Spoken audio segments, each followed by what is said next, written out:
Gente que trabaja, horas que se pasan para dignificar. Buenos días, amables oyentes de Radio Fénix. Estamos, como todos los martes, de 10 a 11, en el programa oficial de la Federación Uruguaya de Cooperativas de Vivienda Ayuda Mutua, FUCBAN, Habitar el Pensamiento. Y hoy habrá un programa particular, por la fecha que se conmemora hoy, y el área de género estará a partir de las 10:20 discutiendo sobre temas de actualidad e importantes. Queremos en nuestra editorial de todos los martes plantear que ayer se recordó 49 años de la huelga general, es decir, aquel día oprobioso que en nuestro país se quebró el régimen institucional y asumió una dictadura durante muchos años que, como dice la consigna, ojalá nunca más terrorismo de Estado. Y mañana 29 de junio, miércoles, a las 19 horas nos encontraremos los cooperativistas de vivienda de ayuda mutua de FUCBAN y de FECOVI, que convocamos a un gran acto frente al anexo del Palacio Legislativo. Gran acto porque entra la rendición de cuentas y vale decir que ante ella no nos rendimos. Una rendición de cuentas compleja, donde los distintos actores políticos veo muy pocos hablar del problema de la vivienda. Como ustedes saben, FUCBAN ha planteado que la vivienda está en emergencia nacional. 70.000 unidades habitacionales de déficit hablan claramente del drama de la vivienda en el país. Y por eso vamos a estar allí reclamando los instrumentos políticos que son los fundamentales para desarrollar nuestro movimiento. Uno de los reclamos va a ser que los oyentes deben saber que existe por ley la imposición, como toda ley, de que el Ministerio de Vivienda tenga una cartera de tierras al servicio de los distintos programas. E inclusive la Levis planteaba que todos los organismos públicos que tengan tierras ociosas, y hay varias, deben otorgarlo al Ministerio de Vivienda para que allí se pueda llevar adelante el proceso de tierras para las cooperativas de vivienda. Esto está parado hace 2 años. Yo no sé si los asesores de la ministra no le han dicho que tiene que poner en práctica la cartera de tierras porque es un tema aprobado por todo el Parlamento Nacional en su momento. Sin tierra, sin suelo urbano, no se puede construir. Claro, el oyente dirá, bueno, pero ahora vamos a tener una isla artificial.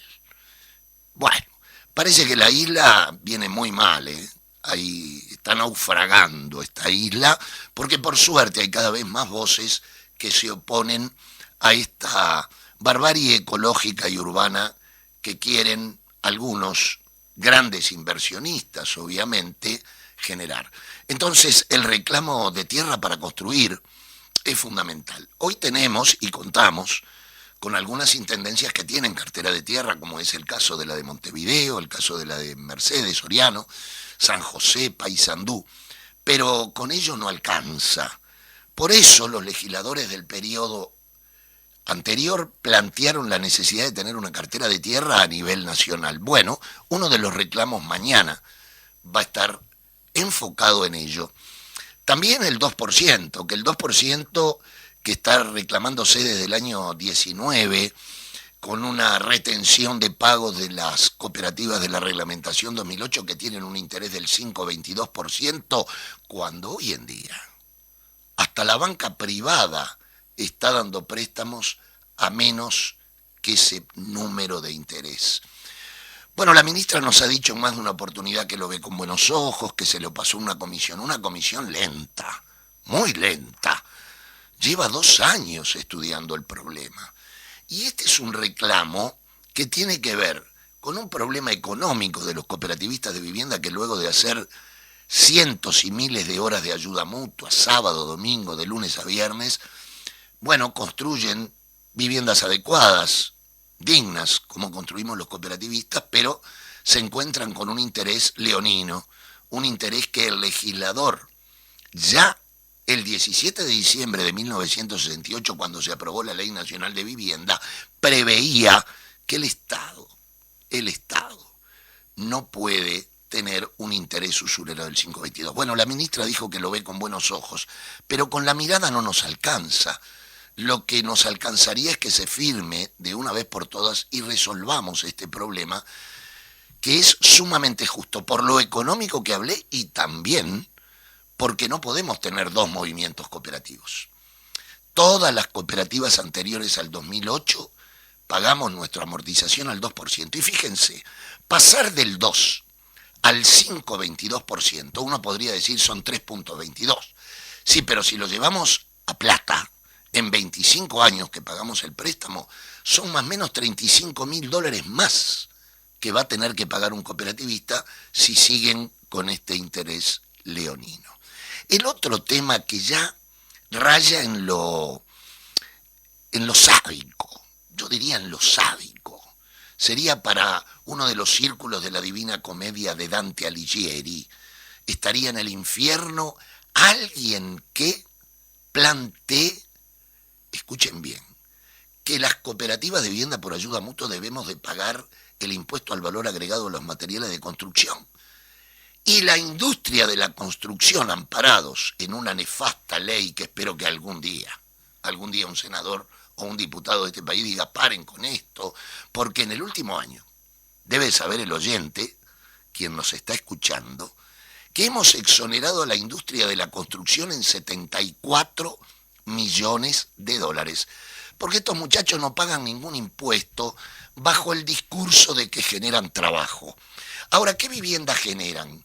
Bueno, para un dormitorio $108.000, para 2 dormitorios $148.000 y para 3 dormitorios rayan en los $180.000.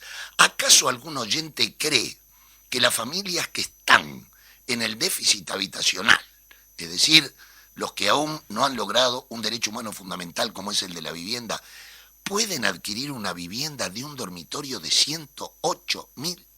Bueno, a esos promotores privados el Estado uruguayo los exonera totalmente bajo la ley de vivienda promovida. Y nosotros tenemos que pagar el IVA en los materiales de la construcción.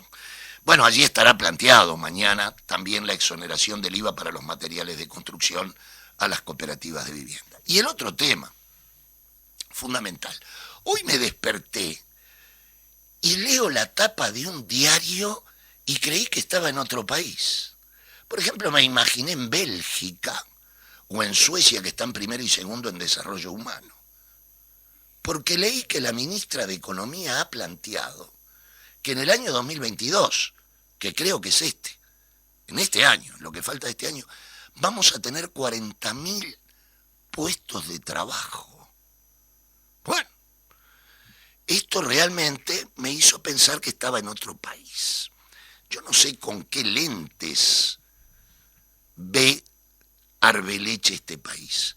En esos 40.000 puestos de trabajo van a estar la precarización infame de los jornales solidarios, donde a un ciudadano o ciudadana uruguaya le plantean ganar 8.000 o 9.000 pesos.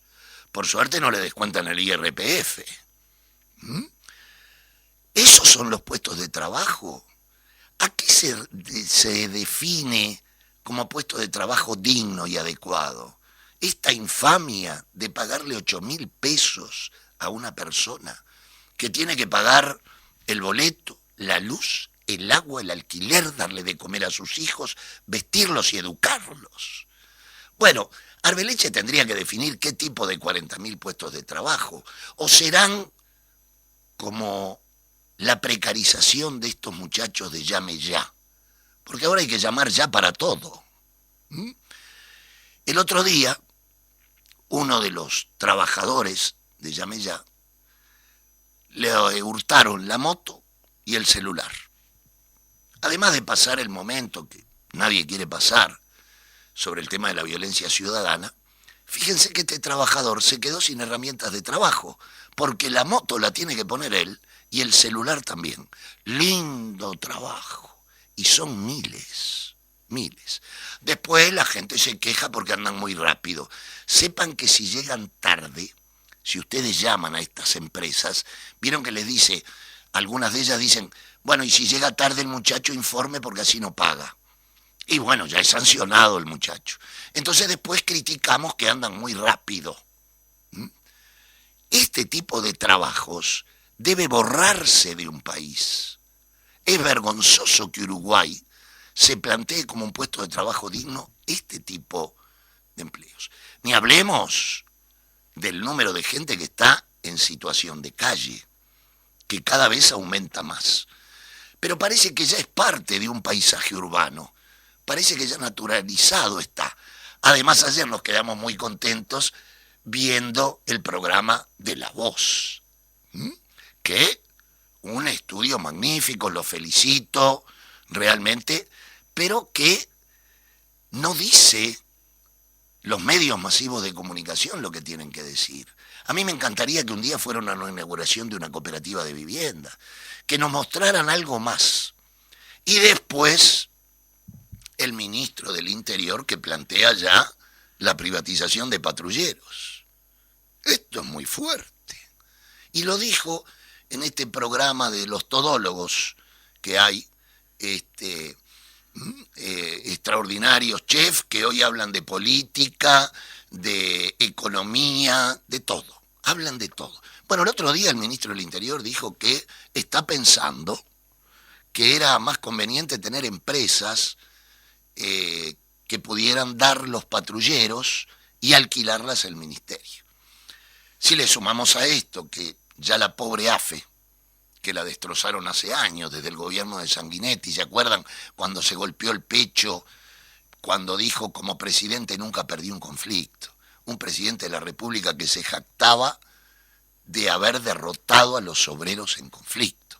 Bueno, desde allá viene el desguace de AFE, continuó hasta nuestros días y ahora, como quedaba un poquito, también la van a hacer harina. Esta es la realidad. Y mañana, además de estos puntos de la plataforma, vamos a exigir fundamentalmente que en esta rendición de cuentas, en forma urgente, se aumente el presupuesto. Porque nadie pide la palabra y dice nada sobre la propuesta de Fugban de aumentar el 1% a las grandes fortunas. El 1%. Le generaría más o menos al Ministerio de Vivienda 130 millones de dólares.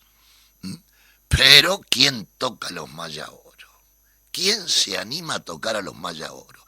Cuando este gobierno, al tercer día, el presidente de la República dijo que lo más importante de la sociedad eran los grandes empresarios, que él los llamó jocosamente Maya Oro. Bueno, sepa, señor presidente, que hay un pelotón de rezagados en esa vuelta ciclista que cada vez suma más gente. En este marco es que mañana estamos invitando a participar activamente en este acto a las 19 horas frente al anexo. Allí se oirá la voz de FECOBI, de Fugban, de compañeras y compañeros que están afectados por la reglamentación 2008 y que están afectados porque no hay una cartera de tierras a nivel nacional y la espera se hace angustiante. Después, si tomamos medidas, seremos estigmatizados por los medios masivos de comunicación, porque uno cuando ve cualquier conflicto obrero siempre la culpa la tienen los obreros, la tienen las trabajadoras, los trabajadores. Este es el mundo que, como decía Eduardo Galeano, está inexorablemente patas para arriba. Ni que hablar de la hiperinflación mundial, producto de una guerra del gran capital por los recursos naturales, como es la triste guerra de Ucrania, donde quienes más están pagando son las trabajadoras y los trabajadores ucranianos y rusos. Para que tengan una idea, esta guerra puede ir para más. Estados Unidos acaba de triplicar su presupuesto militar. Entonces estamos en un mundo donde valen más las bombas que los abrazos. Por eso tenemos que cada día pensar, reflexionar, discutir, ser críticos y autocríticos. Vamos a cometer errores seguramente, también aciertos, pero vamos a caminar. Y la gran marcha siempre comienza con el primer paso, y estamos caminando hace muchos años. 52 años de Fugban avalan la posibilidad de que se escuche los distintos análisis que hemos hecho. Lo que estamos planteando es un 1% al impuesto al patrimonio. a las grandes fortunas, a los que viven en barrios privados, a los que tienen el gran capital, a los que no les ha tocado el COVID, porque tengan claro los oyentes que hay 3 industrias que han hecho muchísima plata: la agroexportación, la industria de la construcción y la industria del medicamento. Ahora el gobierno tiene que comenzar a gobernar. Por suerte, ha pasado o está pasando cada vez más la pandemia que obnubilaba todo. Ni hablemos de que pasó aquello que decían de que la seguridad ya estaba arreglada. ¿Quién puede creer que la seguridad en un país donde tenemos 200.000 hombres y mujeres que viven en asentamientos irregulares, donde hay miles de trabajadores y trabajadoras que viven debajo de la línea de la pobreza, puede terminarse de un día para el otro la violencia ciudadana? Absolutamente imposible. Esto es parte de lo que nos venden a diario. Nosotros seguiremos en esto. El otro día nos pronunciamos también por el problema de la intervención del Ministerio de Educación y Cultura a el equipo de Villa Española. Porque lo más denigrante, primero, toda organización social que lo resuelva entre los socios. Intervenir al Villa Española es intervenir que un club de fútbol, porque digan la verdad, se pronunció por el tema de verdad y de justicia, y eso es lo que les dolió. En fin, algún día espero que intervengan algún banco, espero que intervengan alguna empresa que quiebra, se va y deja a los obreros tirados. Estamos en Habitar el Pensamiento, nos vemos el próximo martes, pero ahora continuamos con el área de género y 2 invitados de lujo que trajeron. Nos vemos el martes que viene y mañana como un puño, todas y todos, 19 horas en el anexo del Palacio Legislativo.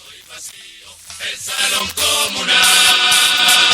El amor no tiene bandera, no tiene frontera, no tiene color.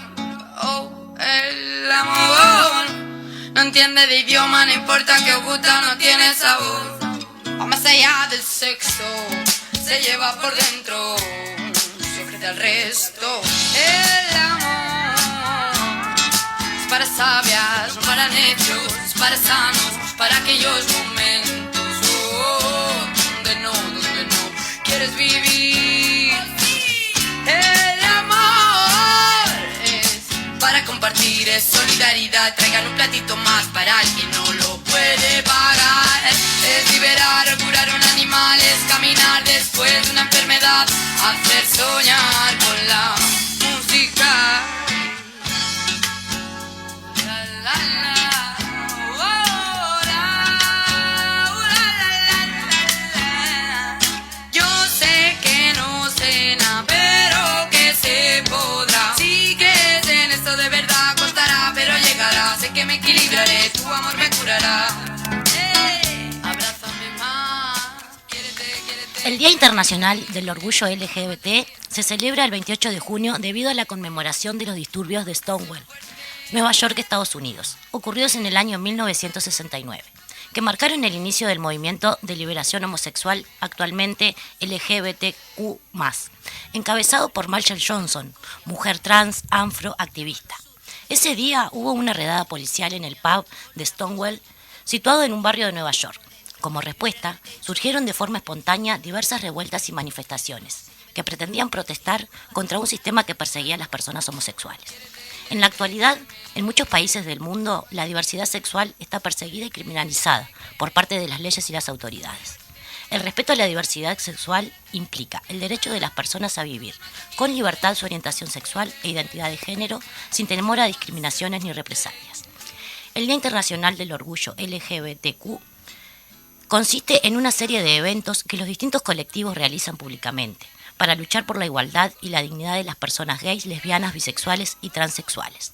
Promover la tolerancia, la igualdad de derechos ante la ley, la no discriminación, la dignidad de las personas son algunos de los objetivos que hasta hoy los movimientos sociales siguen reclamando.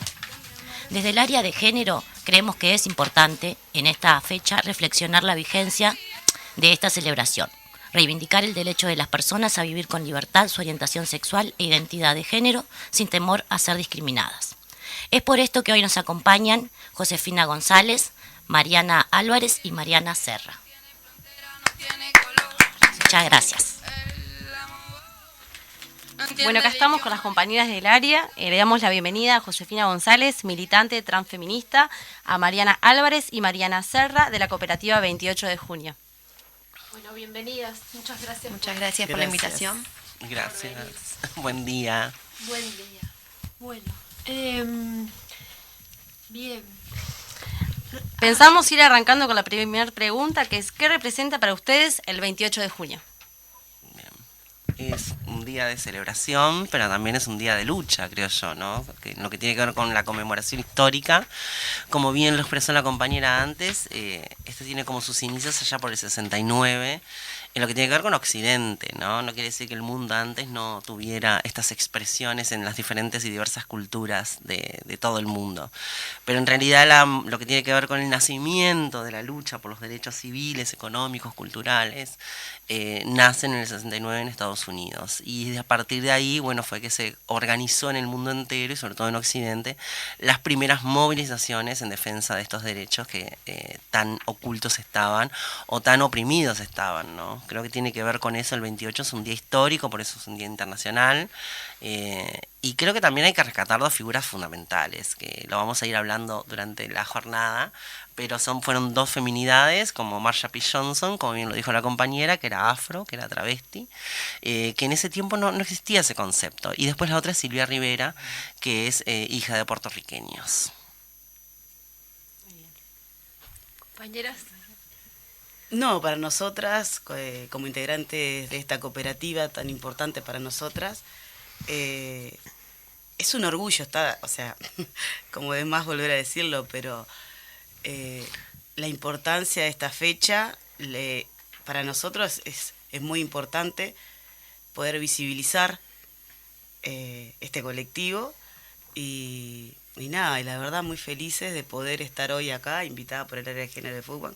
Muchísimas gracias por poder abrir un micrófono y darnos a nosotros la oportunidad de poder expresarnos y hablar, y que estos encuentros sigan siendo Parte de las prácticas. partes, claro, que esto no muera hoy por ser hoy 28, sino que podamos continuar con estos espacios tan importantes para nuestros colectivos. Sí, no mucho más que agregar con todo lo que dijeron, pero sí, el 28 de junio es como visibilizarnos, seguir construyendo de todas las maneras que lo fuimos haciendo, ¿no? Nosotros somos un colectivo muy diverso. Y el tema de eso, de salir a la afuera, de construir juntos, de trabajar con las diferencias y disfrutar las diferencias, me parece que es como es una linda manera también de sentirnos entre todos parte de algo que nos trasciende, ¿no? Bien. Josefina, la primera pregunta que te queríamos hacer es: ¿qué significa ser militante transfeminista? Y en realidad el transfeminismo es una corriente de pensamiento, pero también es una corriente de acción política. Tiene que ver se inscribe dentro de los feminismos contemporáneos, no los feminismos más antiguos de la primera y segunda ola, sino que son parte más de los feminismos contemporáneos, sobre todo después de la teoría del posgénero, después de que se comenzaron a preguntar determinadas cuestiones a nivel académico y teórico en cuanto a cómo se construye el género, cómo lo perpetuamos, cuáles son los roles que de alguna manera las personas desarrollamos o reproducimos, ¿no? Y en dónde nos colocan esos roles y en qué lugar estratíficamente de la sociedad nos coloca, ¿no? El transfeminismo trae como teoría y como práctica política, de acción política, trae como la idea de cuestionar el sujeto mujer. Decir que feminidad o mujer no solamente puede reducirse a una genitalidad absoluta ni a una cuestión unívoca, sino que de alguna manera hay que disputar sentidos ahí y que en cualquier otra otra identidad puede inscribirse dentro de lo femenino o dentro de ese sujeto mujer. Porque en realidad cuando pensamos en cómo opera el patriarcado y cómo operan los machismos, entendemos que aquello a lo que se oprime o reprime es todo lo que tiene que ver con lo femenino o con ese sujeto mujer, o todo lo que tiene que ver con lo feminizable. Entonces el transfeminismo dice que, bueno, que ese sujeto tiene que ampliarse, que necesariamente no puede solamente reducirse a una genitalidad o a una expresión determinada, sino que, bueno, plantea la expansión del sujeto, así como trae también la mirada interseccional, ¿no? De que los feminismos tienen que de alguna manera pensarse de manera interseccional, que quiere decir que a todas las personas nos atraviesan diversas cuestiones. Nuestra raza o nuestra ascendencia étnico-racial, nuestra identidad de género, nuestra orientación sexual, nuestra condición de clase social, todas esas cuestiones que hacen que nos estemos colocades en determinados lugares y a otros no lleguemos o no estemos. Bien, bien. Mariana, ¿cómo surge la cooperativa 28 de junio? ¿Por qué sintieron necesidad de conformar esta cooperativa y cómo surgió el nombre? Bueno, la cooperativa empezó en el 2004. De los socios fundadores no queda ninguno. Tenemos solo un socio más viejo. Más viejo. Podemos decirlo, Damián Rocha. Si nos está escuchando. Y en realidad surgió de la comunidad, de crear un espacio seguro donde poder envejecer también, porque hay que pensar también en esto de, no es solo un salir del closet, sino es vivir con plenitud en un lugar, en un ambiente de tolerancia, donde se disfrute la diversidad y donde se pueda envejecer en comunidad, no solo, no escondido. Esa fue como lo que motivó al grupo. Después, la cooperativa tiene muchísimos años, 18, entonces fue variando y fueron cambiando las realidades también. Claro que en los inicios fue el colectivo Ovejas Negras quien inició esta cooperativa, que también hubieron problemas en un inicio, porque era como que se decía que se iba a hacer como un gueto de gente gay, que no sé cuánto, hubieron distintos, ¿no? Tuvieron en los inicios muchos problemas por eso. Ahora somos muchos, un abanico multicultural, pero sabemos que el pilar inicial de nuestra cooperativa, nuestra base fuerte, es la lucha y el derecho, ¿no?, de ser quienes somos, sin vergüenza, sin ser atacados ni ofendidos y con la dignidad de un techo, ¿verdad? Que todos y todes nos merecemos. Y imagínense para un colectivo, ¿no?, siempre tan atacado e invisibilizado en el área, imagínense, para empezar a construir, para todo. Así que, bueno. Sí, y lo que decía Josefina, ¿no?, la interseccionalidad, claro, que también nos atraviesa, primero por ser trabajadores, por ser pobres, digo, y después todo lo que vamos sumando cada uno en su bagaje de vida, ¿no? No sé si queremos agregar algo más. Ahora vamos a seguir ampliando, van a ver con la COPE que salga todo lo que tiene que salir. Josefina, ¿qué dificultades encuentran las personas trans para acceder a la vivienda? ¿Crees que las cooperativas son una alternativa real?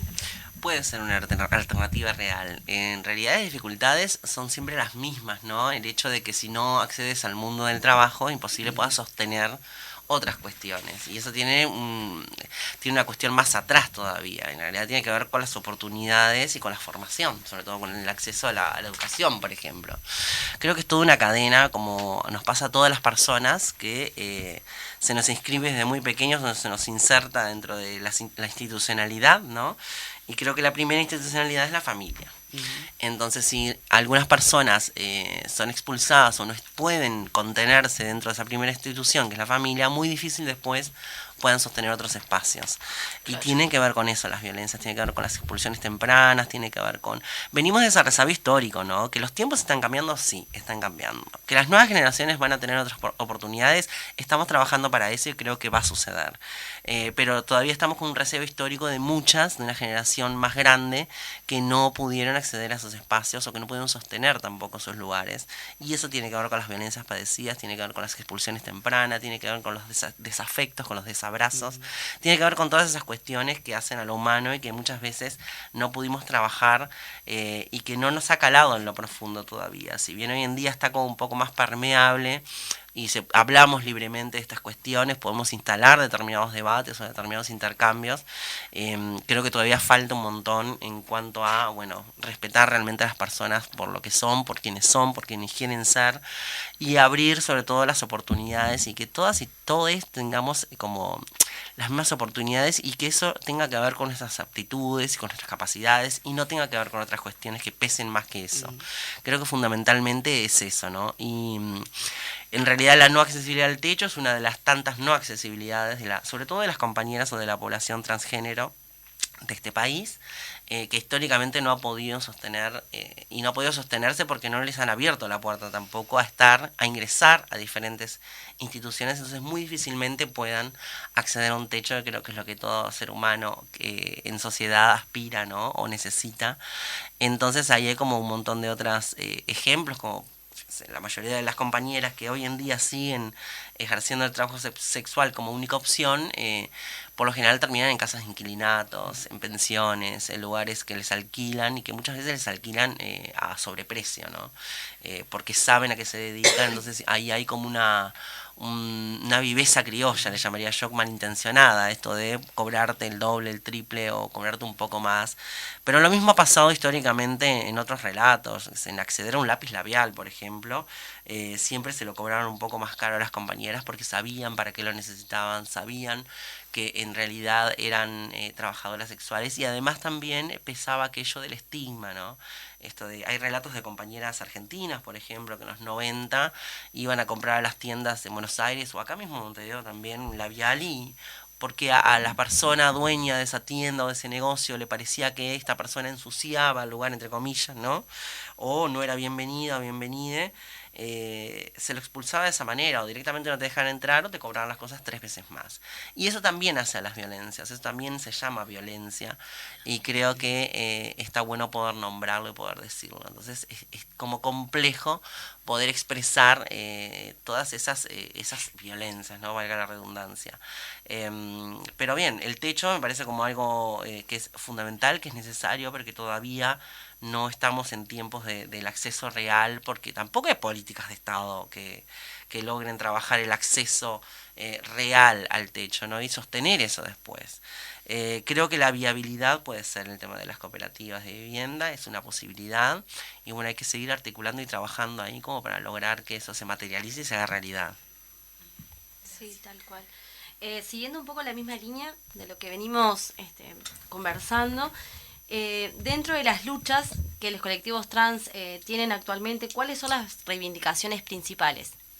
Las fundamentales en realidad son las mismas de siempre, pero yo creo que hoy en día estamos ante una nueva coyuntura social, política, cultural también, porque venimos de una pospandemia, ¿no? Y creo que la pandemia marcó un antes y un después también, es como antes, para las personas creyentes es antes y después de Cristo, hoy en día estamos antes y después de la pandemia.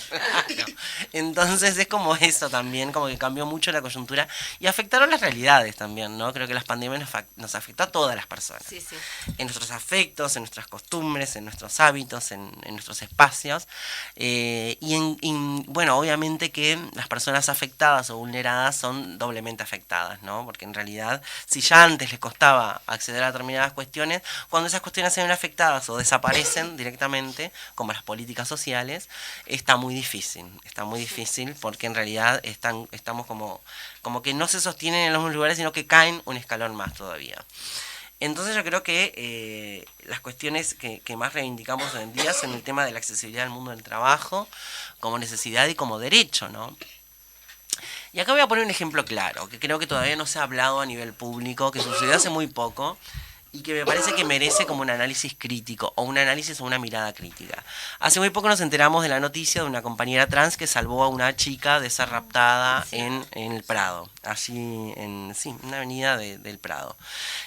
A esa chica que era trabajadora sexual se la premia, entre comillas, y se hizo todo un circo mediático dándole un trabajo formal, ¿no? Sacándola de la calle. Entonces yo creo que el análisis ahí es, bueno, este sistema capitalista, donde importa más lo material siempre que lo humano, donde se colocan las cosas a través de determinada performance, ¿no? Porque se hace una performance de esa cuestión y se exagera incluso.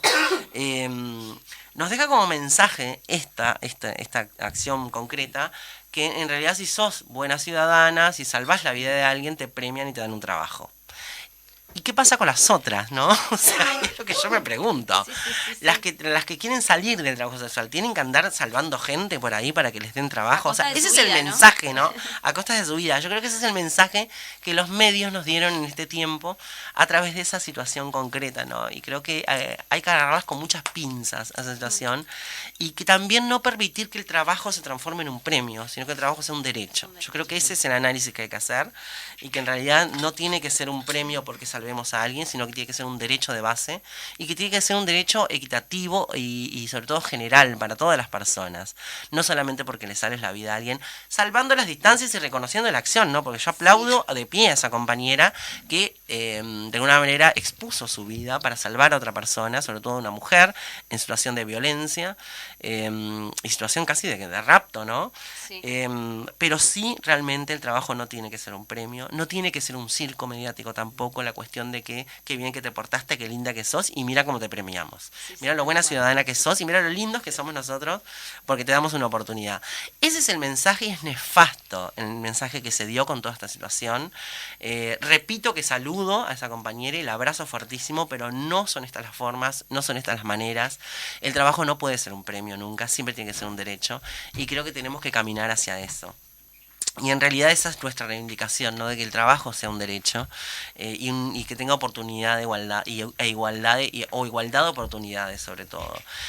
Otra de las cuestiones que reivindicamos son el tema de la debida implementación de la ley integral para personas trans, que no se está implementando debidamente, tanto los cupos a llamados públicos, que lo establece la ley, no lo están cumpliendo como es debido, siempre te meten en una trampita ahí las instituciones de que, bueno, o los hacen todos juntos, o los hacen por parte, o te hacen un llamado, como hizo una institución nacional de derechos humanos, donde te ponen todas las cuotas juntas y los cargos son 2 personas.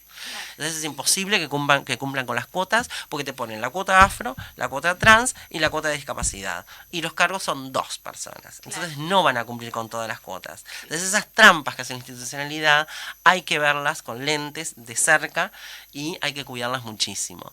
En materia de salud, por ejemplo, en materia de salud la ley integral establece que los prestadores de salud, tanto públicos o privados, se hagan cargo de lo que tiene que ver con las prótesis o las cuestiones que tengan que ver con los tratamientos trans específicos. Tampoco están haciéndose cargo. Entonces hay que ir ahí pinchando y observando y siguiendo, haciendo seguimiento de cerca todo el tiempo, que es lo que nos toca a nosotras por hacer este trabajo, ¿no? Obviamente que no nos pesa para nada, pero creemos que acá falta voluntad política, que es lo mismo de siempre, ¿no? Siempre es la voluntad política, es poder que la institucionalidad se siente y hable entre ella. Y no nosotros tener que hacer el nexo y ser de interlocutoras todo el tiempo, ¿no? Es tan fácil como eso, que las personas que tienen cargo, que saben cuáles son sus responsabilidades, se sienten y dialoguen entre sí y establezcan guías y protocolos e implementen las cuestiones como son debidas, ¿no? Entonces yo creo que en ese sentido hay que meter como mucha fuerza ahí porque realmente se están como violando muchas cuestiones y también hay como mucha lavada de mano en este sentido por parte de las instituciones. De hecho, ya han habido denuncias hasta el Ministerio de Salud Pública por el incumplimiento de la ley, de algunas mutualistas, sobre todo de Médica Uruguaya, ¿no? Porque a las cuestiones hay que nombrarlas. Muy bien. Porque ya tienen denuncias hechas en el Ministerio de Salud Pública y ya tienen incluso resolución por el Ministerio de Salud Pública de que deben de cumplir la normativa y se siguen negando. Entonces yo creo que esto va a pasar a mayores si seguimos en esta situación. El movimiento social va a tener que reaccionar y responder porque si no seguimos como en la misma, sosteniendo y bueno, ¿hasta cuándo vamos a sostener la ilegalidad, no? Sí, sí. Creo que va un poco por ahí. Después el tema de, bueno, nuestras reivindicaciones son, bueno, contestar un poco a determinados dichos políticos, que eso va a suceder hoy de tarde, en la proclama que tenemos armada para la concentración de esta tardecita. Ahí estaremos. Sí, por supuesto. Y además también el hecho de, bueno, también hacer un llamado de atención en esto de las prohibiciones políticas que tan peligrosamente atentan contra nuestras libertades, como el hecho de que hoy existe un proyecto de ley en el Parlamento que vaya a prohibir el lenguaje inclusivo, donde en ningún momento el lenguaje inclusivo fue obligatorio, sino que es una expresión de una lengua viva. Entonces, que haya un proyecto de ley que prohíba, que tiene que despertarnos las alarmas y decirnos, estamos peligrando nuestras libertades, sobre todo nuestra libertad de expresión, nuestra libertad de entendimiento, nuestra libertad, etcétera, etcétera. Creo que van un poco como por ahí. Bien. Clau. Bueno, esto es para las Marianas. ¿Con qué dificultades se encontraron en el proceso de las cooperativas, con el IAD, con el Capataz, en Fugban y en la obra? ¿Capaz que arranco con los contratados? Sí. Me lavo un poco las manos. En principio, a la hora de contratar personal para la cooperativa, en las entrevistas se dejaba bien claro cuál era el perfil de la cooperativa y sabemos el rubro de la construcción que no es nada fácil y que había ciertas cosas que no se toleran, que no se iban a tolerar, y el trabajo también entre nosotros en esto del folgorio de la obra y qué sé yo, también como nosotros hacernos cargo de decir, bueno, por este camino no, esto no, y un poco fue un camino de muchas charlas, de ir hablando ciertos temas.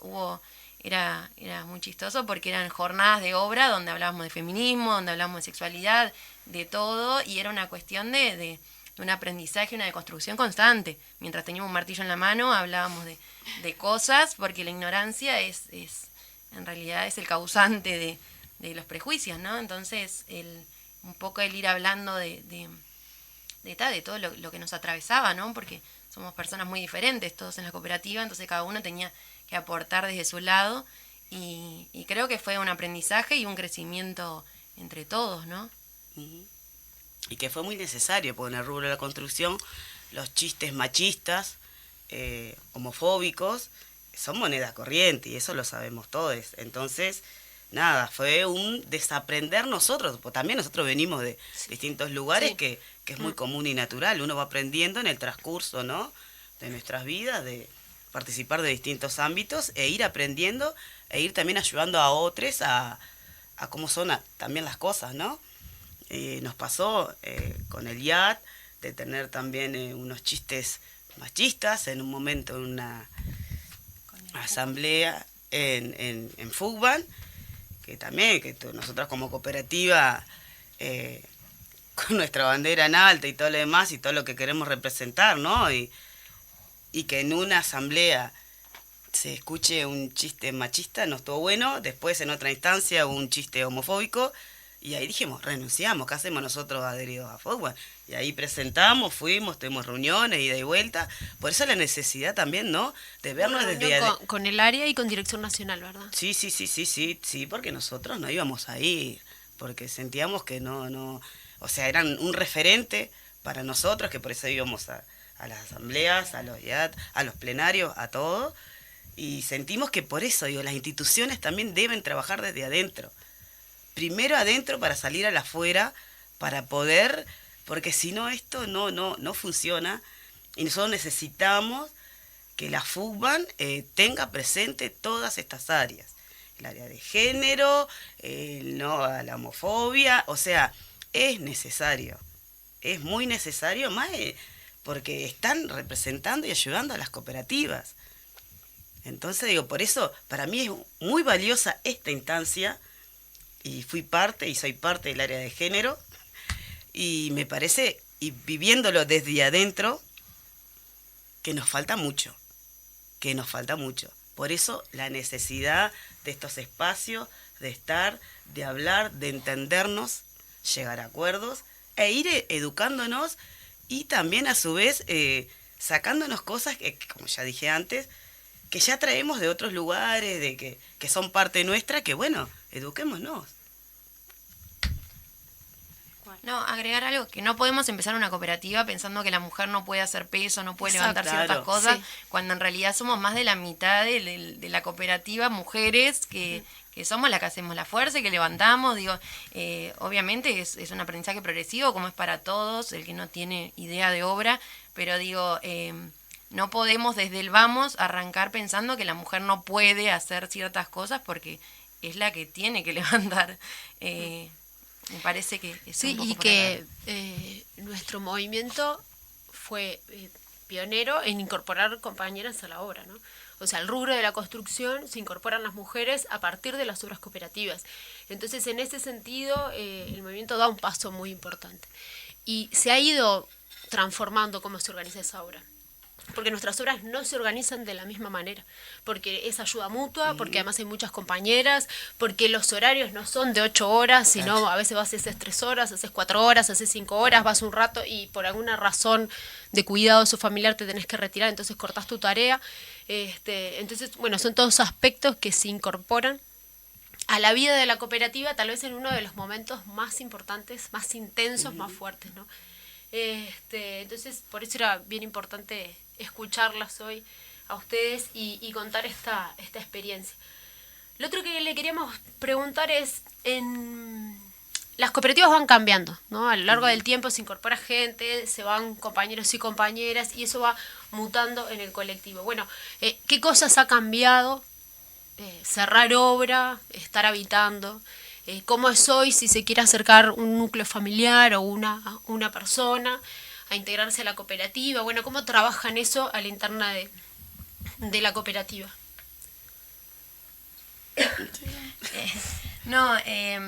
Ahora justo estamos con este tema porque tenemos una vivienda libre. Un núcleo muy querido que se va. Querido que se va, un cambio de vida para mejor, así que muy contentos.